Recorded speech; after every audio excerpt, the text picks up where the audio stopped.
Hey, welcome to the 40 to 400 podcast. This is your host, Jamie Daire.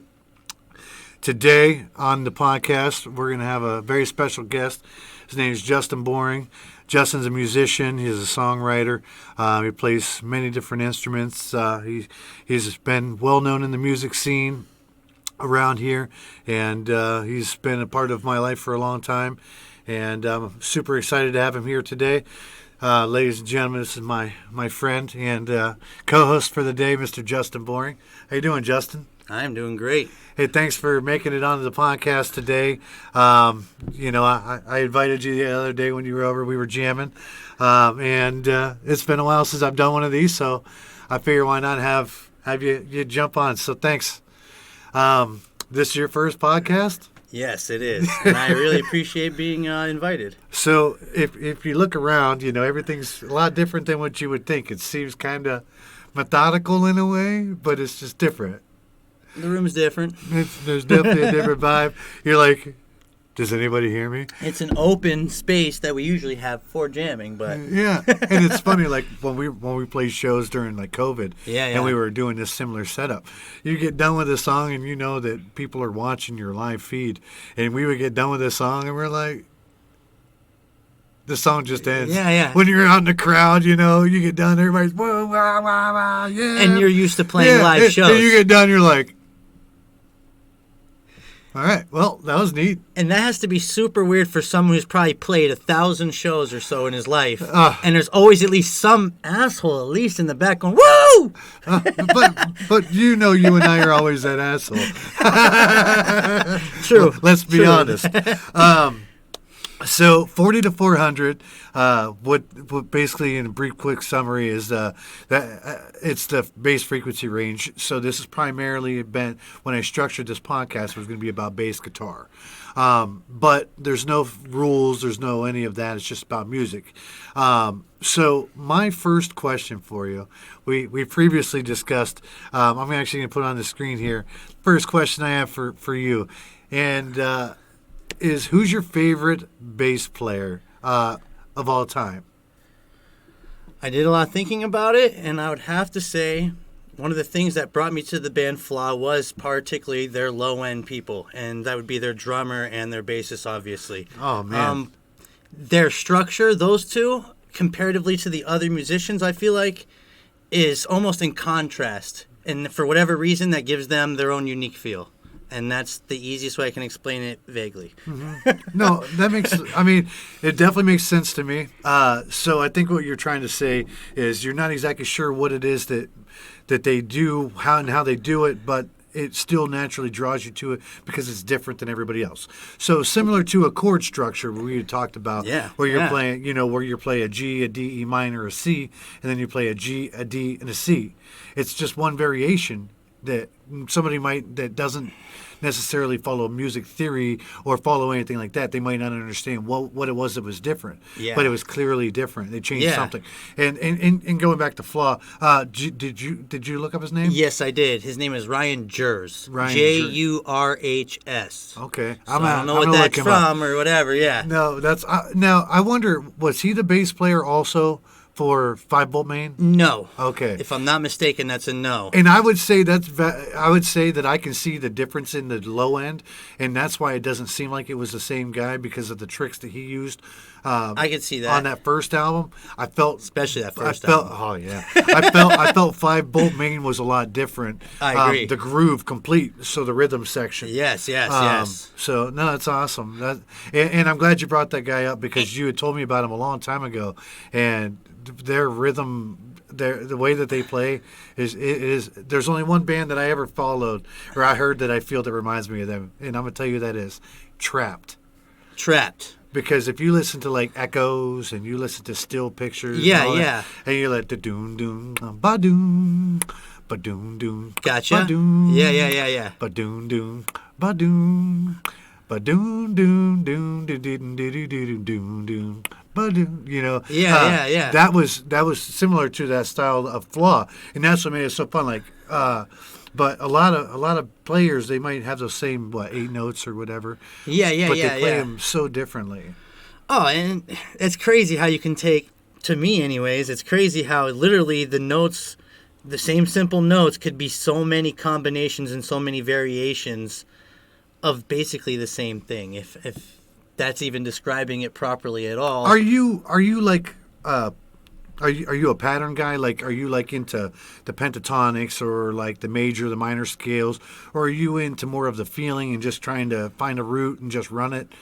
At this point, I'm more into the latter part where I'm just trying to let the feelings and the emotions dictate, because I don't have enough structural understanding to recognize the music from the patterns yet, but that's something I'm trying to build to where I understand the pattern structurally, not just how my body feels with it while I'm playing. That's one thing I'm trying to do, and the other thing is control those technicalities so that I'm not playing wildly in any way, shape, or form. I'm in the pocket where I need to be when I'm playing with other people. So the pocket, for somebody that doesn't understand music at all, how would you explain what the pocket is? Okay, if there's 8 notes in a measure, and then you repeat on that second measure, because you're in the pocket, you have 8 notes available to you as far as count goes. And so you can play more than 8 notes if you drop it to 16ths, obviously. But either way, by the time that measure ends, you got to be ready for the 1. As you always like to say, you got to be ready for the 1 on the next measure. And if you're not ready for that 1, you're not in the pocket. Plain and simple. You're out of time. You're not pocket beat could probably be described multiple ways, but in timing wise, I feel like it makes more sense mostly in timing.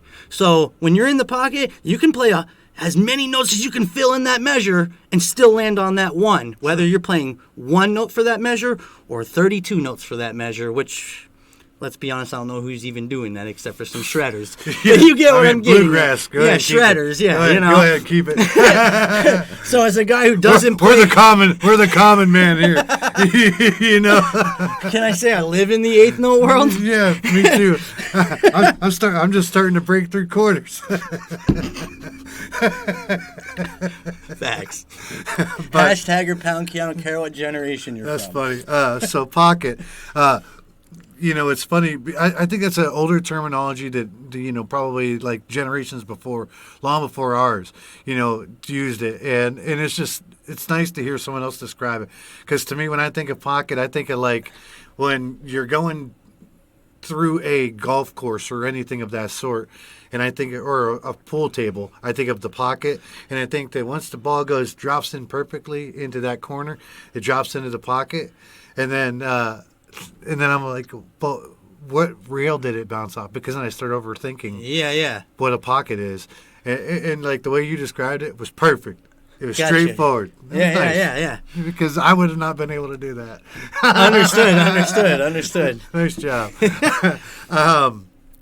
So I've been playing bass for, I've been playing it for a little while. I think I got my first bass when I was 17 because was it that early? Yeah, because some buddies of mine were playing in a band, and I had sang my whole life, prior to learning music. Yes, like to play instruments.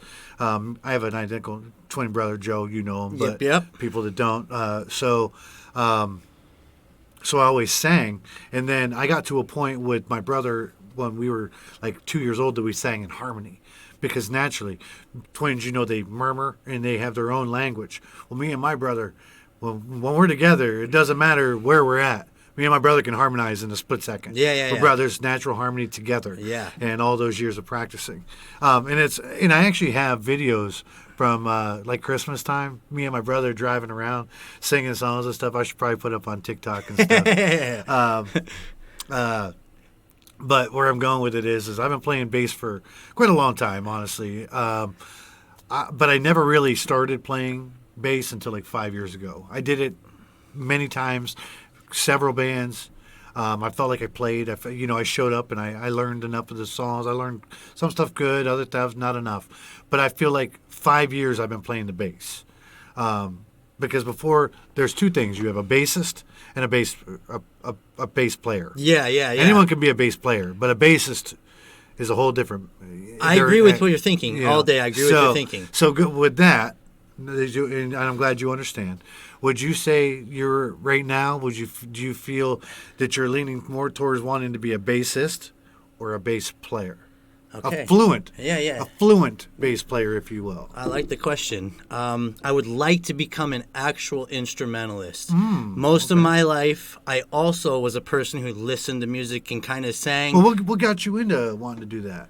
Okay, bass or instruments in general? Music. Music in general. Okay, so as a kid, I just loved I don't want to forget where we're going with the first question, but I do want to hear what made you start listening and wanting to be in music. Yeah, okay. I grew up in a music household, and actually my grandparents were professional musicians. And so music's always been on my dad's side, plain simple. If you were at a family gathering, there was 20 people playing around the campfire at some point in that night period. That's just what it was. It was normal. Yes, it was normal. And so as a kid, I just listened to music. It was something I always liked to do. Like a lot of people who listen to music, they usually start out young. And especially if it becomes like a passion of theirs. I never played an instrument. I never even thought about it. I just kind of listened to songs. I would sing in my bedroom. I liked that. And I always thought to myself, it'd be cool to sing, like music's cool. I'd like to sing or something. And obviously I just had no instrument, so I didn't even in my mind think of the scope of what being a musician could have been. I just was like, oh, singing, cool. Oh, like dumb kid stuff, no real thought to it at all. And then so I did that for years, just raw singing because I was bored and wanted to today in my room and had nothing else going on. So when my brother started playing instruments, who's quite a bit younger than me, he started real young at like 3 or 4. And next thing you know, at like 17, 18, this boy's crushing instruments in ways that my favorite professional musicians did. But sitting in his bedroom, like, how did he get so good, in my head? Well, that's because he knew where he wanted to go with this. He got the love of the music by me listening to it in the house all the time and singing, but he went a different avenue. He said, I'm going to play. So he built off of your passion. Kind of. It's what he told me. So you were inspired by your family, and he was inspired by his family and what it was making you want to achieve, and just be a part of it and seeing you produce. That's correct. Wow, that's awesome. And in return, because he became such a good musician, especially instrumentally wise at the time, he re-inspired me to go back and be like, you know what? I should really just pick up instruments, and because singing's not enough. Singing's cool, but it's not enough. What if you want to write songs by yourself? What are you going to do? You can't do it if you can't play any instrument at all, is how I looked at it. So then I wanted to play instruments as well. Then I half-assed that for a long time because I didn't realize the amount of work it took to actually be an instrumentalist. That's one thing most people don't realize. It's no talent. I would say talent doesn't exist at all. It's 10, 15, 20,000 hours. That's what makes 10,000 hours. Yeah. I mean, those are the guys who play, the guys who played, who actually sat in the room and grinded when other people were doing whatever they were doing. Because it's about practice. Yes. It's effort. Effort makes practice, but it's about practice. We can agree on that. Yes. So then that's what made me want to become an instrumentalist as well. And then, and I wanted to do that just to become a songwriter. Okay. Because I really wanted to just write songs, is what I realized at that time. And then later on, because of my lacking instrumental skills, I realized to be the kind of songwriter that I would like to be, I got to become an instrumentalist as well. Especially if I'm going to end up doing all the work by myself. Mm. Gotcha. That makes sense, and I think that's what kind of gets us all this far is we just know it has to be done. Yeah. It's just what has to be done. It has to be done. I didn't do a lot of things because I wanted to. I did it because I had to. And so that makes a lot of sense. It's a good answer. Because that's what we do. This tonight, this right here, look, this is grinding. This is practice. This is. So for me, with the bass playing and stuff like that, I kind of just did it because somebody had to play bass, and I don't know. And actually, with my current band that I've been in for like 5 years now, or actually been in jam for 6 years. Yeah, wow. It's been 6 years. Last time I was home from Texas, you guys were just starting. 6 years, if not even yet. So the reason why, I started. When we talked about doing the band, I was going to be playing guitar. We brought a guy in to play the to play the bass. Yeah, yeah, yeah. And he just had a lot going on, and he wasn't able to make the time to learn the songs for our first practice. Yeah, yeah. We show up, we're all there, and we go through the motions, whatever. After that, he wasn't able to keep going because he just had a lot going on in his life. The drummer, he, didn't have, well, who cares? And then the rest of us, we start going out, and I'm sitting there and I'm feeling frustrated because I'm like, okay, now we're not doing anything. Now we're just sitting here, and I'm ready to go. Like I love playing, I love grinding it out. I'm ready to go. So I'm like, well, we're gonna need a bass player, and I used to play bass guitar, and I'm like, but I don't want to do it. I ain't doing it. Nope, I'm cool, man. You can go find just a bass player somewhere else. Right. And then I was sitting there. It was like New Year's Eve, and I was thinking about my mom and how how the last time I saw her was on a New Year's Eve, and I was just thinking of my life. And I used to ask my mom many questions, because she was the one that would listen to me, I got you. And then at the time, and she, I'd say, Mom, can I ask you a question? She'd say, what? I'd say, what was I like before I started playing music? She'd say, well, why do you ask that? I'm like, because it's all I do. It's all I've done since I was a teenager. But then when I got old enough to become an adult, I've been playing in bands the whole time. I've not done anything else. What was I like before that? Like, because I don't remember because it's been so long. That's what I told my mom when I was like 27 years old. Like, I don't even know who I was anymore because I've just done music so long now.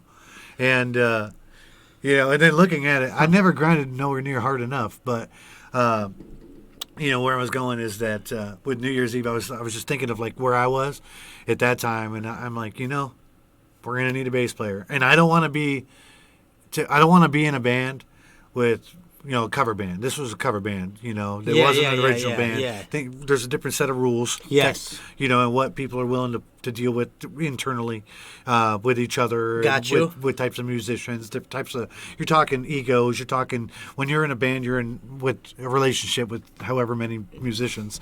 It's literally like a relationship. There's got to be communication. There's got to be trust. Yeah. There's got to be all that. I got you. And it's funny, but some people that don't play music, they don't understand that, and hopefully they do. At this point, with me in some other way, shape, way. or form. Yeah. So I'm like, dude, I don't want to be replaceable. So I called the guys in the band, and I'm like, hey, I'm gonna switch to bass. I'm gonna go ahead and do it. They're like, are you serious? I'm like, well, we haven't jammed in a month because we don't have a bass player. Yeah. We don't need 3 guitar players. I'll switch to bass. Because you know what? Sometimes in life you kind of got to go back to your roots. And that's what I did at the time. So all them years of me playing, I was just going through the motions because I could do it. It was like natural. And when you were young, the idea of being in a band was just the idea of being in a band, whether you really cared or not how good you were. Yeah, you were just going through it. You were just going through it. Yeah. But like you said, with an instrumentalist, you realize if I want to do this, there's a lot of work that I have to do. Non-negotiable work. And I don't want my guitar lines to be lacking because I'm not good enough to write the right line. For the guy or girl or whoever beside me that I'm playing and I'm sharing a moment on stage with them. Yeah. Like I don't want to be the one to hold them back either. Makes perfect sense. Yeah. But and I did for a long time because I wasn't willing to really put it in. So even those 5 years ago, I just started going through the motions again. But then I knew I had to start diving in further. But even on that, if I break it down further, I feel like I've been playing bass for 2 years. Maybe when COVID hit, 3. I had a lot of time to think, and we were home doing these and stuff. And I'm like, dude, this can be a lot of fun, and I really should learn more. So where I'm going with that is that, so in your journey, because that's what you said you're going on with an instrumentalist. It's not just an instrument or this instrument. So you're at not just a bass right now. You're more on what? Okay, so what I would love to be is a real guitarist acoustically. How do you explain that? Okay, so when very basic. How would you explain that? So acoustic and electric are played very differently.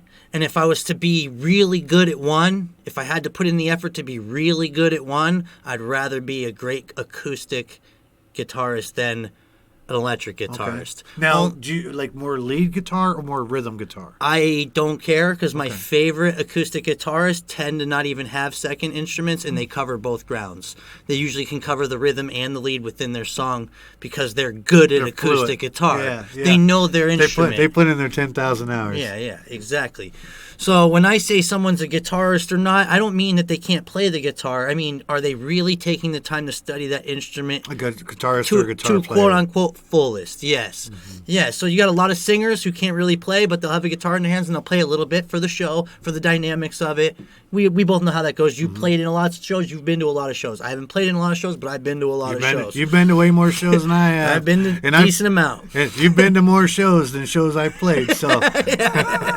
Yeah, plus I used to go to all your guys' shows, you know, so, and that was before going to see all the big bands that I quote unquote big bands I've seen. And here we are all these years later. I know, it's crazy. Talking about it. How awesome is that? So I would call a lot of someone who sings but barely plays the guitar, I wouldn't call them a guitarist, even though the lame, quote-unquote layman's person would, not realizing what it takes to be a guitarist is much more than hitting a couple notes or chords at the right time to flush out a song that the real instrumentalists are filling out in the back because you're the singer. And nothing wrong with that. We all know that that's a good strategy and it works for a ton of killer singers. If that's what you're trying to achieve. Me personally, I would like to be good enough that if I'm not singing at all, you feel like my accompaniment with the guitar is going to add value to your song.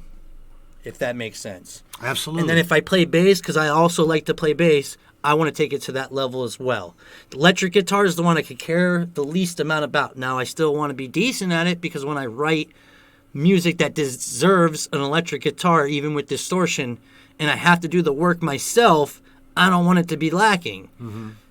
But you'll learn the fundamentals Enough doing the other instruments to get you when you're there. Because by that time, for instance, if you started like the acoustic guitar and the bass guitar or both, well, it doesn't matter the order. So very similar to myself, the same fundamentals, especially with the guitar, the acoustic guitar. When you play the electric, you're not even really grinding anymore because you already know the fundamentals from working it out on the other instruments. But now you're just learning more melodies and how to because now you know that the sun raises every day. Yeah.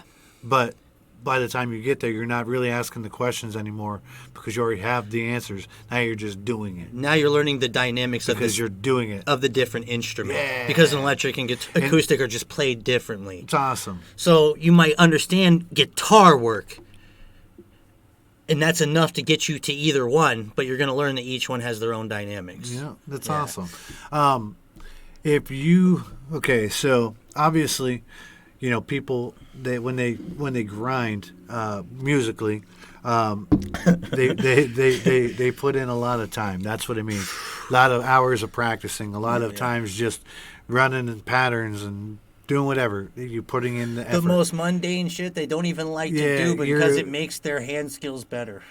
Simple. Me and my buddy, when we used to talk shop, we used to call it pewing. P-I-W. Got you. Putting in work. Pew. Okay, I got pew, you. Pew, pew. Yeah. It's the opposite of the guns, but I get it. Yeah. Pew, pew. But even that's doing it. Yeah. You know, pulling a trigger. That's pewing. You know, Yeah. Putting in work. But yeah, how funny is that? Man, we used to sit around and talk about all kinds of weird stuff. The podcast that I could have made 15, 20 years ago. Oh, man.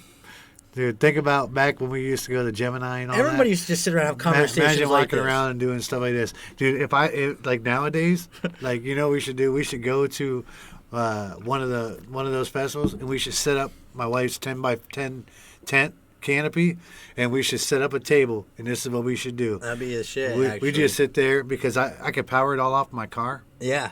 And we're not streaming. We could. Yeah. But just record, just have people walk by and just say, have like a team. Publish it later. We can sit here and we can talk to people and we can have someone out there choreographing. All right, you're up in 15 or in 10 minutes. Yeah. You know, and do time slots. Dude, like that would.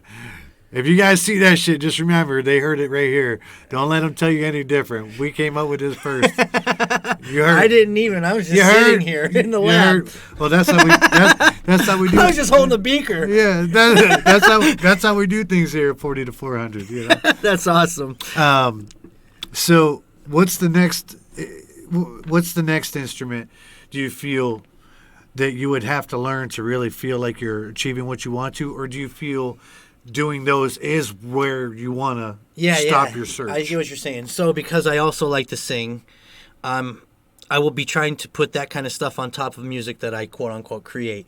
But that being said, I think as long as I can play guitar and bass up to the standard that I feel is necessary to be able to play with other people and to make a rhythm and or correct to control the groove and or as quality as I deem, or as much quality as I also deem it needs to be. If I was doing it by myself for my own recordings, I think that would be good enough for me, because then from there, there's drummers out there, there's people who do other stuff. I can collab with them and or hire them and or, whatever needs to be done. Like, I'm never going to go into percussion for real, because there's percussionists. That's what they do. I'm not going to diminish what they do, by trying to water down myself so much that it's just ignorant.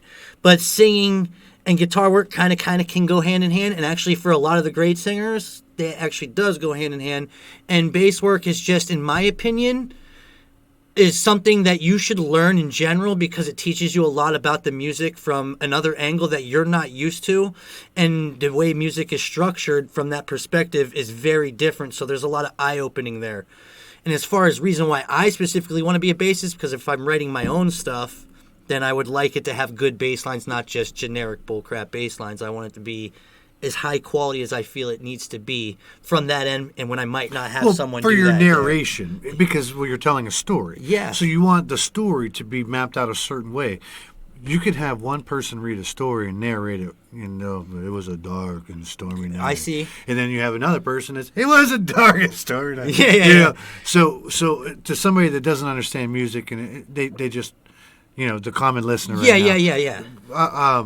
So what you're trying to achieve with the bass and with the drum is that it feels like the narration for your vocals and what you're trying to portray with your singer songwriting portion of it. Yeah. Okay.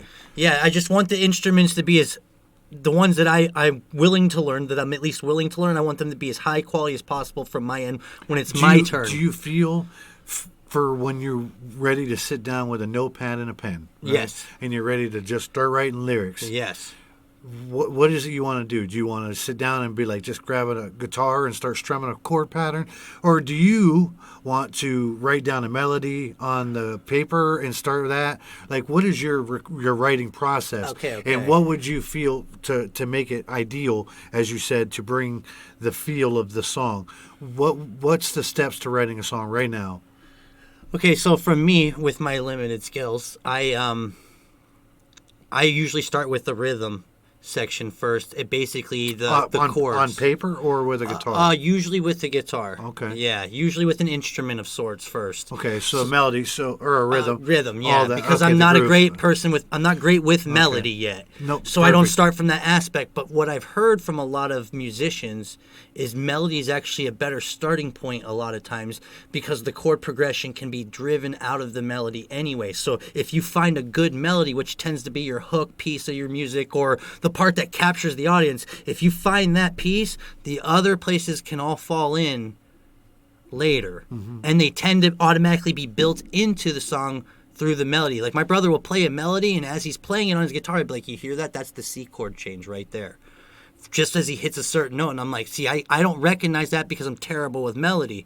And he's like, you'll notice as I'm playing this melody, you'll hear the chords change, even after maybe only after I've pointed them out to you, you'll hear them. But once you hear them, you cannot not hear them. You know which chords are going on. Because it's got the tonality and it's got everything that makes it have that certain feel. He said the melody will give you all of that, even though you don't realize it's all there.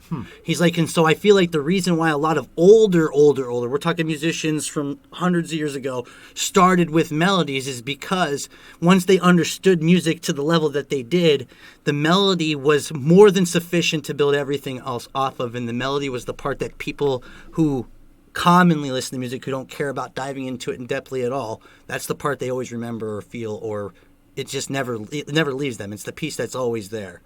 Well, no matter what song it is that they like, it seems to be the melody's the part that brought them right back to that song every time.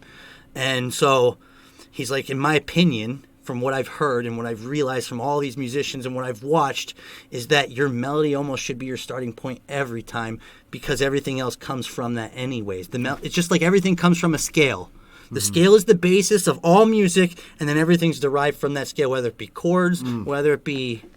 And that's why you start, but why he starts with a melody. But you start with a rhythm because I lack in melody skills. So that's the goal. Yes. That makes sense. And so, but that makes a lot of sense. I'm sure they can agree with that. And so, all I'm trying to do with that is take a good rhythm, record it down, so I can practice melody on top of it and actually build my skills. So it's a good way to practice and write at the same time. Good. 2 words. How long has it been since you've wrote a song, would you say? Like, and I don't mean a full song. Yeah. I just mean you connected that's spiritually in something that you just wrote. Maybe it be a verse, maybe it be a hook. Yeah. Maybe, like, how long, right now? About a year ago, me and Brandon wrote a song called Too Late.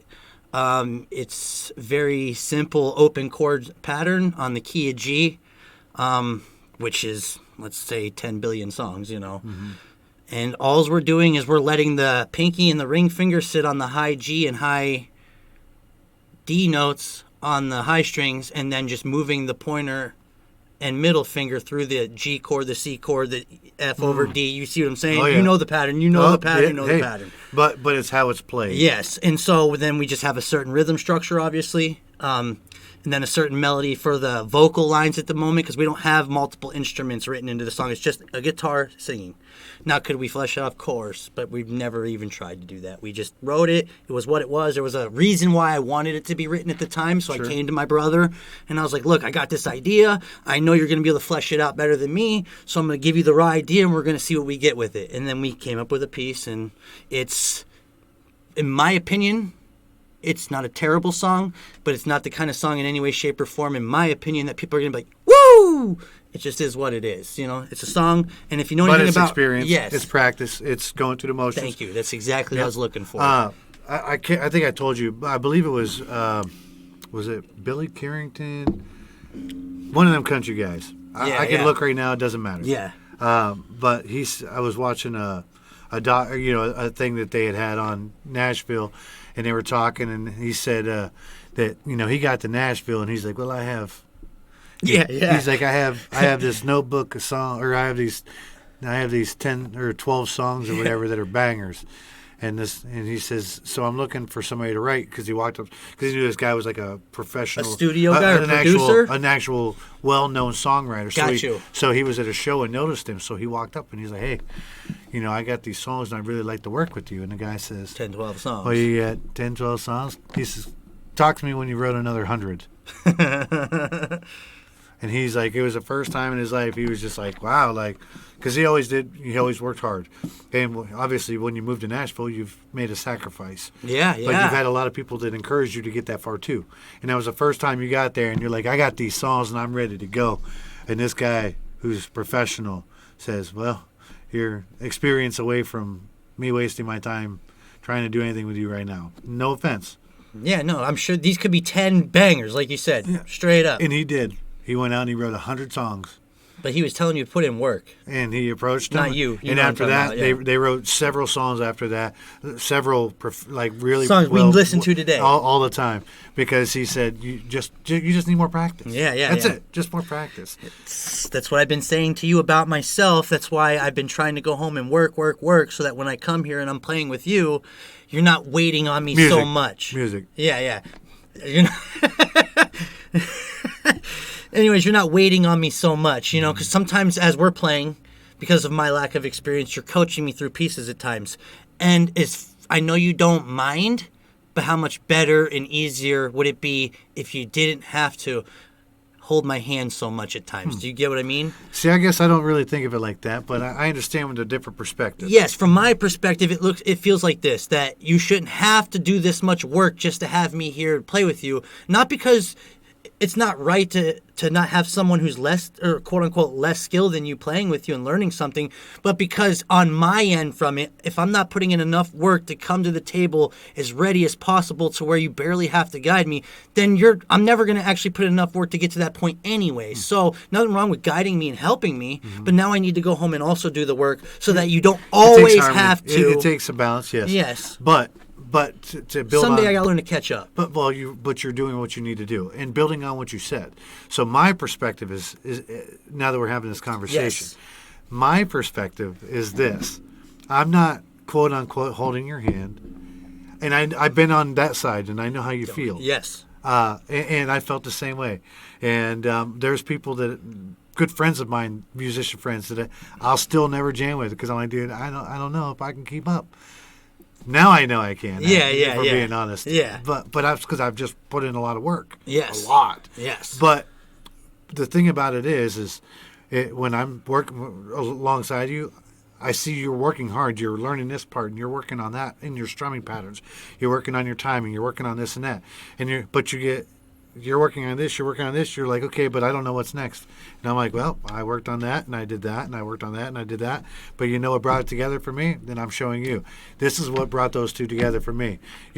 Everybody knows there's an infield and an outfield. Yeah. But people still forget you got that little line that runs through. That's the basis. Mm-hmm. So it all matters, So for me, I'm just trying to help you fill in the blanks for yourself, so you're not overwhelming yourself. Yeah. It's definitely overwhelming. But I feel like when you're little kids in school, what do they say? Write down how to do this. Write down how to tie your shoe. And you're like, well, I'm not writing down. Why should I write that down? Why would I do that? Yeah. And they're like, because if you can explain it and you can teach someone else how to do it, then you do know what you're talking about, and you do know you're more familiar with that, because you might question yourself, but then in a moment when you're explaining it to someone else, Yes. you're giving them hey, here's why, here's how you do it. Yeah. And I think for me, that's where it is, in the way I interpret it, is now I'm saying, hey, bro, here's how you tie your shoe. Yeah. Here's how you take that part, and you just bridge it together. Yeah. Here's how you do this trick. And also when you understand music maybe mentally or thoughtfully in your mind more than you understand it with your hands actually making the sound out of the instrument, there's gaps there that are hard to bridge without the right guidance, or it could take you years to figure out on your own. Absolutely. And guys struggle for years when they could have had a lot of information boiled down easily with the right guidance and learned something that took 10 years in a year. It's crazy how quick some people have become very good musicians, but that's because they had all the right knowledge and all the right information presented at the right time, so they didn't struggle trying to figure it out all by themselves, which could take years, especially in the time frame we came from. We didn't have easy access to musicians on the internet. Anything. And I mean, I was literally reading books about music theory, trying to figure out how this all worked, reading about it. And it's like, if I had to explain it to someone now, I could save them years explaining how it works in such a more simplistic view than than sifting through. I don't know. I had to read 50 books back in the day about it in some way, shape, or form. To find 4 really cool tricks. Yeah. And to boil down a certain amount of information to a base knowledge that really matters first. And a lot of people who know the information, they don't always know how to describe it to you or teach it to you well. But when you get a person that does know how to teach it to you well, they're able to give you, at the dumbest level or the basic level or the most simplistic level, the information that keeps everything together so that everything on top of it after that makes perfect sense along the way.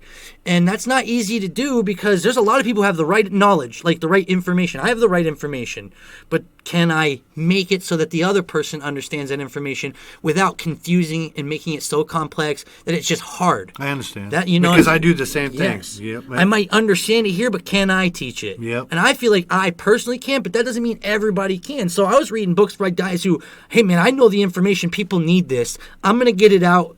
And I might not even be good at getting it out, but it's at least here, and no one can be like, "There's no information out there." No, I gave it to you, buddy. It's at least there. Yeah. It might not translate the best, but it's at least there. And those guys aren't teachers. That's why they don't teach it. They just had the information. They knew people needed it, and why not business? Write a book, maybe make some money.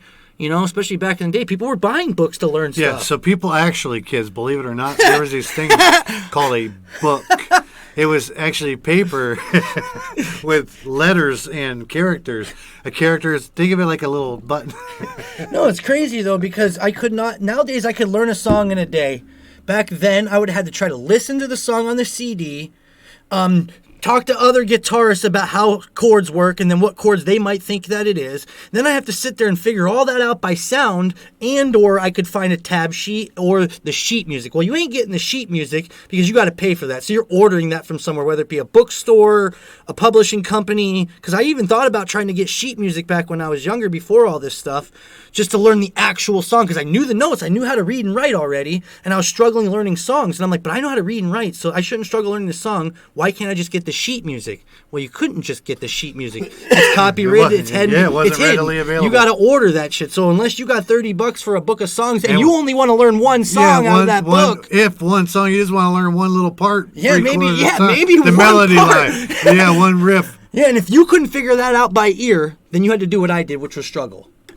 Because you couldn't figure it out by ear. And that's why the guys who took the time to train their ear early are the guys who struggled less in that era of no information music. The guys who took the time to learn it by ear, they struggled so much less than everybody else because they could listen to a track and basically figure out what it was, even with distortion, even with all the different effects people were using. People like my brother could be like, dude, I know what chords these are, and I basically know where to go. Now, I might not play it correctly and right because I don't really know it, but he at least knew where to go. And I'm listening to the song going, well, I don't even know what the chords are, so I don't know how I'd figure this out on my own. I wish I just had something that showed it to me. And when I was learning music as a kid, I took the sheet music right away. So when I was playing recorder, I might not understand the song as the kid's playing it with the recorder next to me, but as soon as you played down that sheet music with all the notes, I knew exactly how to play the piece. And I could play any piece you gave me. Any melody line from any whatever we were learning as fourth graders, you know. Yep. I could learn it quickly and easily if I had the sheet music. So as I got older, in the no information time frame, I was just mad that I couldn't get sheet music for things that I knew would help me learn it quicker,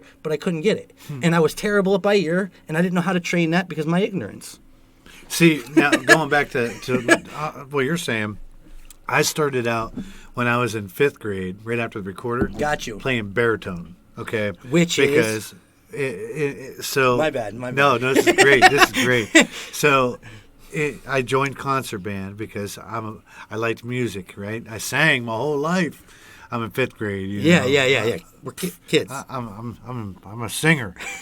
Well, so I want to get into music, and I played the recorder in 4th grade. I was like, well, maybe I'll join band or whatever. Because I was thinking, like, joining, be in Kiss, Yeah. And so there's me in my big, thick sunglasses, or my big, nerdy glasses, because I was a big dork, kind of like now. So they said, what instrument do you want to play? I said, I want to play the trumpet, or I want to play the saxophone. And they said, okay, well, we need a baritone player. So I'm like, what is a baritone? Yeah, what is a baritone? So Fun Fact Friday, a baritone is a instrument used in concert bands, and it's used in that. It's actually, if you think of the size of, if you go online and you look up a tuba is generally about yay big. Got you. Okay, so a tuba, yes, with those type of instruments, they hit the sub-low frequencies. Ball, ball, ball, ball, ball, ball, ball. Okay. Ball, ball, ball. But then the bass instrument. It's so you have bass the tuba, so it's sub-low, ball, ball, ball, ball. So the baritone is a step higher than that. It's a half the size, but you have your ball, ball, ball. That's like a. Is it shaped like a tuba? It is pretty similar shape. Okay. But instead of them wearing it around the body like you always see with the bell back here, yeah, I remember that. It's in front of them, and it takes up all of this. Like understood. I know what you're talking about. I've seen it at least. And I could pull one up, and I'm not going to. Yeah. But so this baritone's massive. Remember, I'm 10. Yeah. And this baritone's this big, and it's heavy because it's a low brass instrument, which that's what they call it in concert. Low brass, it's more rhythm section. Okay. So you have your tuba, which is boom, boom, boom. Then you have your baritone, which is like bom, bom, bom, bom, bom, bom. And then you have your tenors or your saxophones and things which are more high frequency, And then the flutes, like and soprano, flutes right? and clarinets are generally the higher pitch. Okay. Yep. So the baritone is written on the bass clef. So I'm now explaining it the way back then that made sense to me. Yes. You think of a piano. Yes. They have what is called what? Middle C. Yes, I am very familiar with middle C. Okay, so to your right hand, No matter if you're sitting in front of a piano, it Yep. doesn't matter if you're a guy or a girl, Yeah. or left hand or right hand. It makes no difference. The right side of the keys are the treble clef, and the left side is your bass clef. Got you. So I played baritone BC, which is bass clef, and then they had baritone TC, which is treble clef. Oh, so it's right in the middle. It bridges both. So you could play reading flat notes, or you could do sharp notes or whatever, like depending on how the songs were. So they just gave a different frequency range. Mm-hmm. So more than that, I don't really know, because I never got into treble clef bass at the time, because I didn't need to. It didn't matter. It wasn't my job. Yeah. So I learned bass clef. Gotcha. And so the left hand. So that's what baritone is all about. When I started playing actual bass guitar when I was like 17, Yes. I wanted to play, and I learned stuff like Beautiful People from Marilyn Manson. Yeah. Ba-da-da-da-da, ba-da-da-da-da, ba-da-da, ba-da-da-da-da. Licks. I started learning like little grooves. And then it all made sense one day. I was sitting there and I was playing, what is that? When the night has come. Yeah. Do-do-do. And the land is dun, dun, dun, dun, the moon. Dun. I'm like, holy shit. In all the million times I heard that song in my life, I never paid attention to the groove being the bass guitar. Yeah, the low end line. Oh, yeah, the rhythm, the groove. You think of the song, it's written so when you're well, listening. you know. But then you hear the bass and you're like, that's what's driving that. So then I'm like trying to figure out what notes it is, and then I'm looking at my music scale on a piece of paper. Yeah. And I'm like, oh, that's how you play it. Because I knew how to read music. Yeah. But I never once put them together. Yeah. I just started didn't realize playing the correlation. Bass. Yeah. And then years later, you know, you're like, oh shit, treble clef just meant reading from the high C up, middle C up. Technically, acoustic and it's only plays one both. line difference. Yeah. It is one It's line. the middle compared to because there's 5 lines. Low is a B, and then that's a B in treble clef. That's the only difference. And me and my ignorance, I could have saved myself 20 years. Dude, I know. Not even try. Oh, come on. I understand what you're saying, but we also grew up in a time where information on certain things, it wasn't especially readily music, available. It was hard to get music information. Oh, yeah. My best guitar friends who could play the crap out of guitar couldn't explain guitar or the notes or the system or how it worked or anything. They just could play because they just put hours in. That makes sense. Mimicking as much as they could. That rhythm mimicking part as much or as they whatever. could. And I should have did the same thing at the time, but my life was what it was, and I was doing what I did with it. And now looking back where I'm at now, if I'd have spent more time then, I would be spending less time now. But it is what it is. Gotcha. Yeah. So if you had to put a projected time. Yes. And you had to put a time frame. Yes. Between today, January 28th. Got you. And a time frame on you sitting in a studio with an idea in your head. Do you know you would be ready to show up in a studio with, doesn't matter if it's a homegrown studio or a professional. It's irrelevant. Just, it's a thing. So if you were to go into a studio and you were to say, I'm going to have a guitar and I'm going to have my pen, my paper, my notepad, and I'm going to write a song today. Don't know what it's going to be about, but I'm going to write something today. And I'm going to walk out of here with 2 verses, 1 chorus, and a bridge. How far, if you had to put a time frame, do you feel that you are from that, or do you not think of it like that?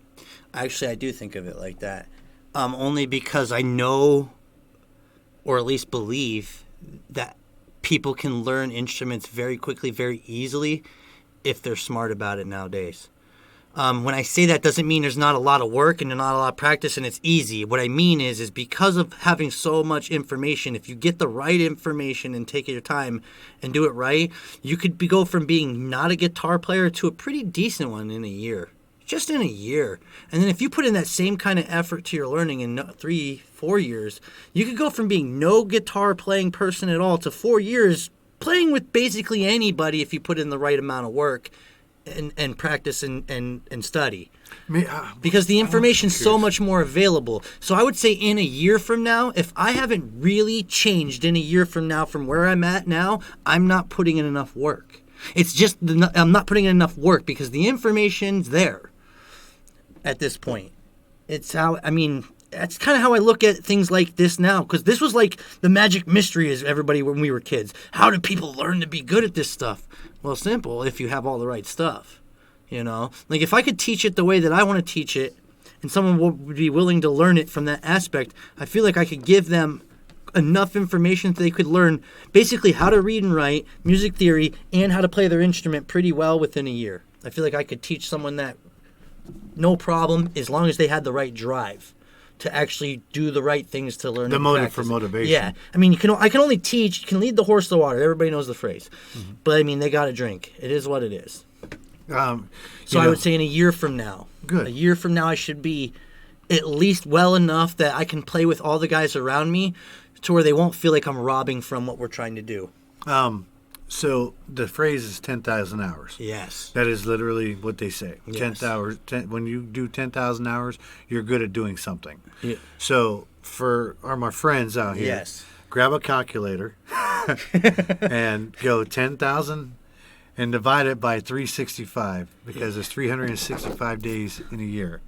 Or find out how would you count that? See how many hours it would be per month, per week, per day. Yeah. I'm going to do it right now just because you got me curious now. So while you're doing that, I'm going to continue on. So 10,000 hours, which, by the way, is a really great song from, what the heck are they called?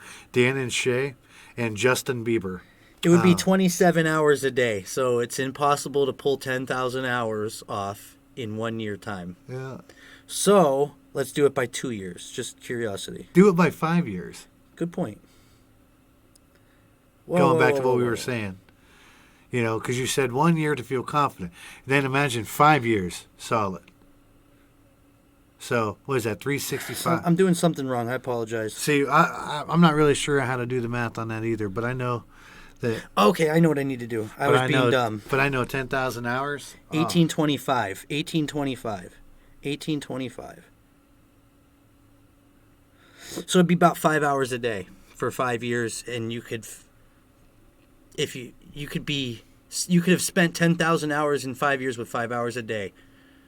And that's at least giving you time to go to work. That doesn't mean you're not already good at half the time.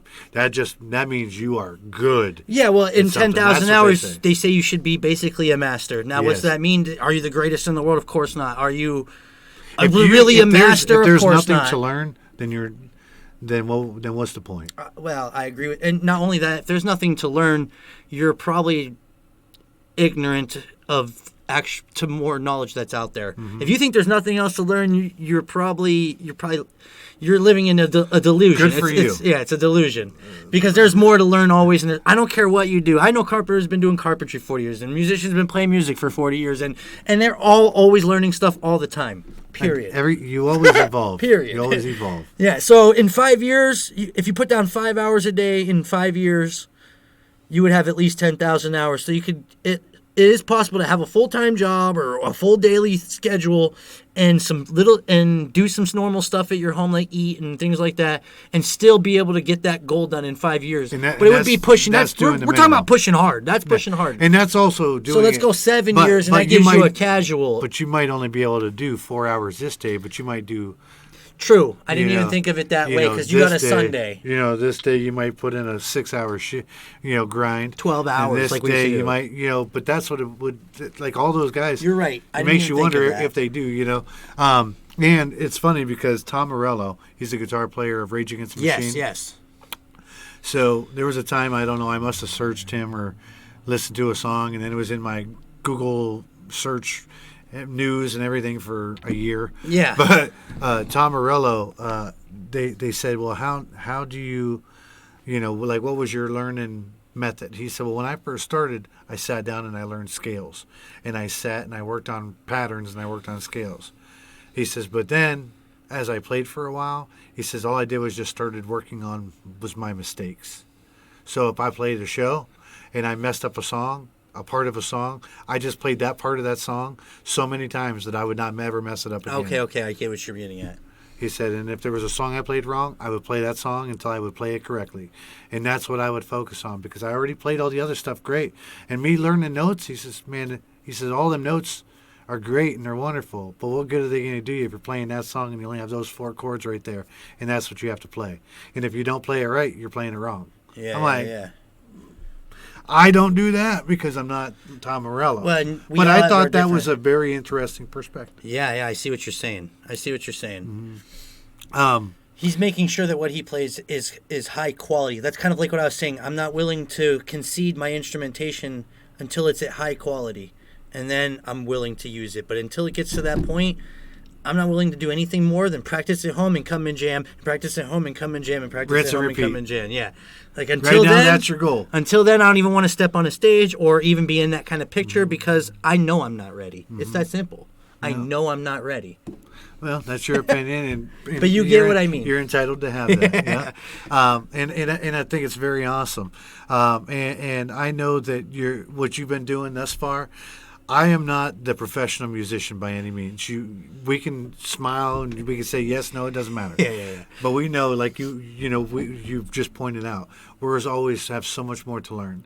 And for me, what I find is hard work and humility. Because if you're not humble and you're not humiliating yourself, then you're not working hard. Because I've played 1,000,001 times. I'll play this stupid little 4-chord progression, and no matter what, I could play it right, I could play it wrong. But up on the stage, I might play it wrong, and then I might mess it up, and that's okay. But then it humbles you because you're like, you know what, I made a mistake. I am human, and I'm going to keep going. And I'm humiliated because now I just missed this wrong note that all I should have did was spend that extra freaking couple minutes last week when I was sitting at home. Yeah. Watching YouTube. Whatever. I could have been working Basically on that part. watching TV. I could have been working on that part that I questioned in my head.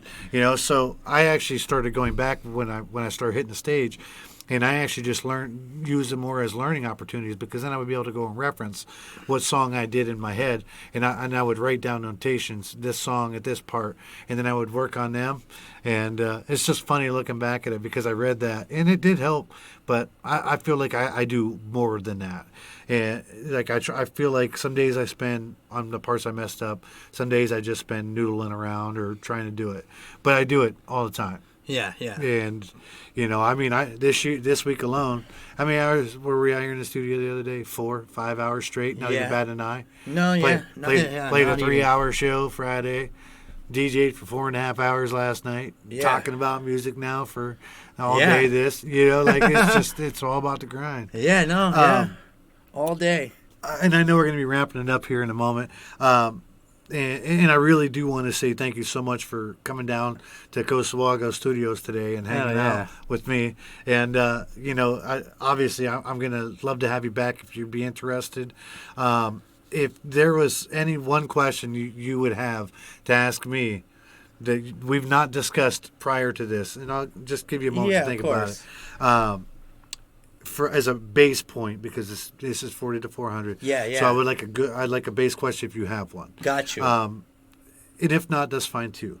But I just wanted to say your accountability and your humility and your humblingness of everything is where your hard work goes from. And everything that you want to achieve, you are going to, because you're doing just what you're doing. You're grinding. You're asking the questions. You're putting yourself to be humiliated in front of, even if the camera ain't on, you're still doing it. Yeah. You might not want to get on stage because you feel like you'll hit a note and you'll be humiliated.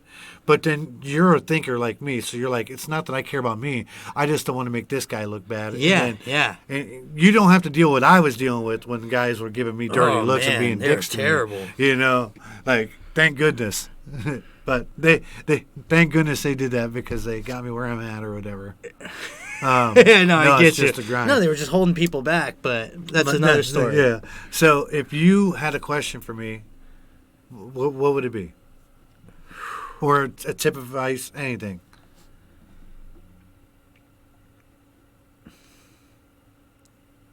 This is fun.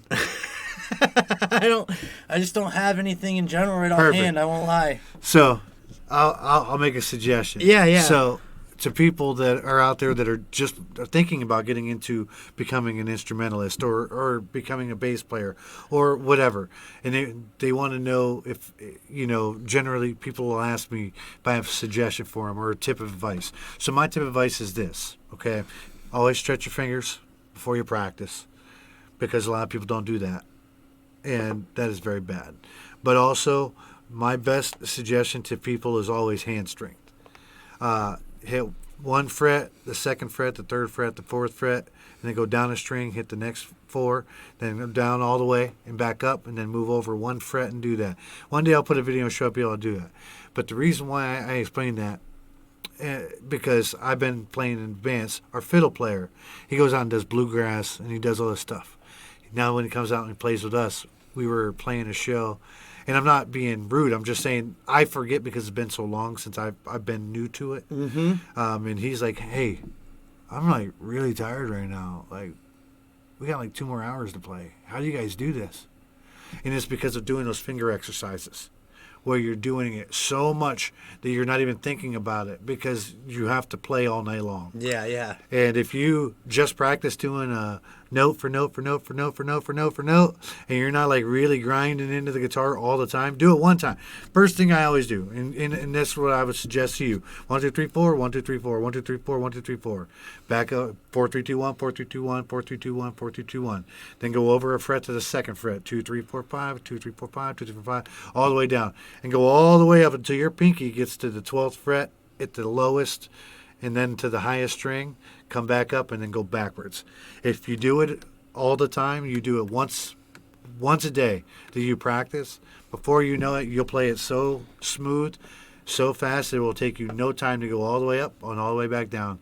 And then you're warmed up, and your hand strength will let you prevail throughout a long night. Okay. Without your hands hurting too bad the next day too. This actually built a question out of this conversation. Please. Perfect. So what you're saying is simple things like hand exercises, which are not even musical at all, are actually very important and very much matter. Yep. Plain and simple. Now my question then would be off that.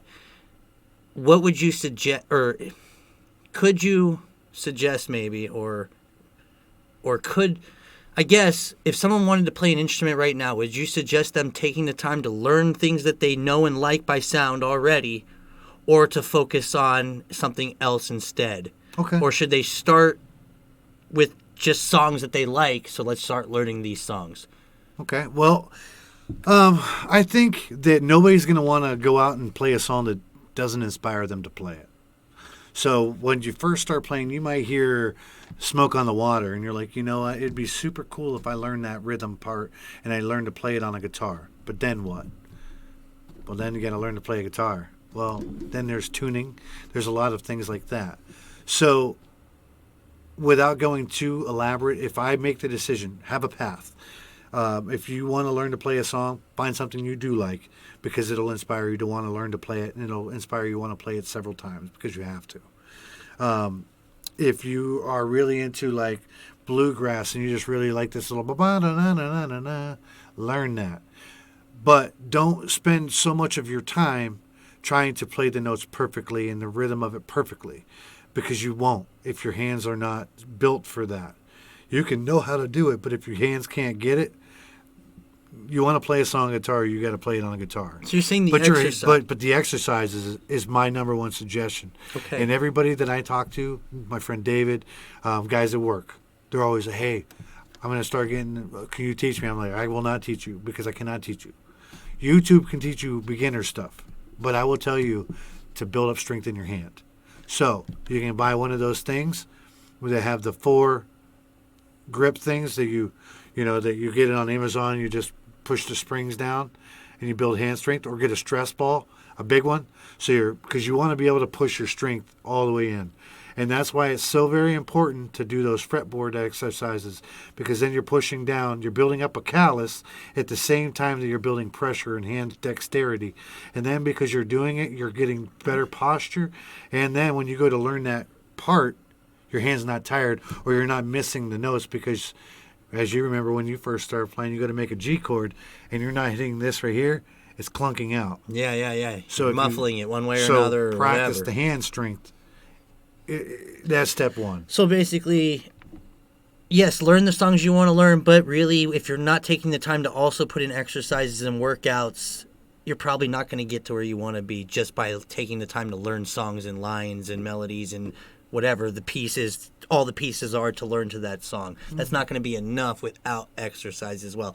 Basically, the boring part has to be done. It has to be. You have to do the grind, bro. That's Yeah. the kind of question. That's great. Not question. only because I really don't thank need you. it for myself as much as I No, know it's that just a the great question. other people listening to a show like this who have those kinds of questions, who've never really played before, they want to know: Can I just learn songs all day? And that's the part everybody wants to do. Let's be honest, or write. But basically, what you're saying is no. You're gonna have to put in work. You got to put in the work. And it's the part that it's not even fun. It doesn't even sound musical, and it kind of sucks. It's very terrible. I remember, no matter what I played for a very long time, it just sounded very boring and bland and terrible. Yeah. Humility, humbling, because then you keep going, and that's for the hard work. You know. Well, so I've been studying guys who teach scales right now, and they always say, yes, when you play a scale, you can just play through the scale, and you can play right back up the scale. But that's not how a song sounds musically. They never just play through scales up and down, or down a scale and up a scale, back and forth. Yeah, you can do that, but let's be honest. Most songs you write, once you actually learn the line, or most songs that you like, once you learn the line, you'll notice it's the same scale, but it's not played from that one position from low to high and then back up. It's played to a certain point and then moved into another part of the scale down the fretboard, and then back over to those pieces. You're almost playing scales more along the lines of 2 or 3 strings this way than you are playing all 6 strings up and down. Fair enough. That seems to be how how to make a scale more musically sounding seems to be the best way from what I've seen, is basically 2 or 3 strings and work the scale amongst those strings from 5th fret to whatever fret, 9th, 10th, 12th fret, and then back, instead of trying to play the whole scale within the 5th and 7th fret all the way up and down. That's what I've been hearing a lot of guys say, and it sounds like it makes sense to me, but I am also not a melody player, so I only hear and I try to learn, so I don't know if that's right. I don't know if it makes sense, but the more now that I'm putting work into it, I'm realizing basically like every good melody I know of is basically a scale on 2 strings or a scale on 3 strings. It's never just up and down the scale. This is the scale, but we're going to play it this way. Then we're going to play it this way. Flat. It's just the way that it works. Seems to be. They found a way to make it round when it comes to the actual instrument. Yeah, and it just all boils down to all the keys on a piano.